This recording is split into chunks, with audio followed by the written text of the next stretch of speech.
Legend اقوال کے ساتھ منسلک رہنے کے لیے چینل کو سبسکرائب کر لیں۔ تہجد کے وقت آنکھ کھل جائے تو سمجھ جاؤ کہ آسمان سے آواز آئی ہے۔ بوڑھا آدمی چراغ سحر ہے اور نوجوان آدمی چراغ شام۔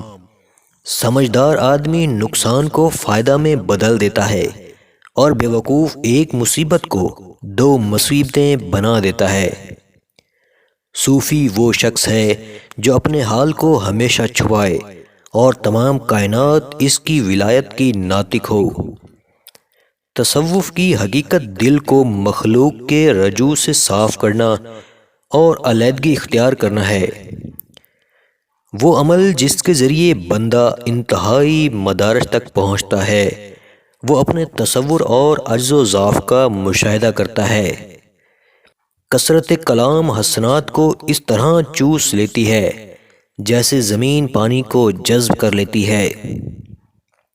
قناعت کا پھل راحت ہے، تواضع کا پھل محبت ہے اور تکبر کا پھل عداوت ہے۔ خلوص یہ ہے کہ ہر حالت میں، ہر حال میں صرف اور صرف اپنے حق تعالی کو دیکھیں اور سنیں، باقی مخلوق کو چھوڑ دیں۔ جس شخص کی عزت لوگوں میں زیادہ ہو، اسے اپنے نفس کو حقارت سے دیکھنا چاہیے۔ انسانی خواہشات نفسانی کی فرما برداری کرنا قید خانہ میں رہنا ہے۔ جس گھر کے اندر مکڑی جال بنانا شروع کر دے تو سمجھ جاؤ کہ گھر میں غربت اور فاقہ کشی آنے والی ہے۔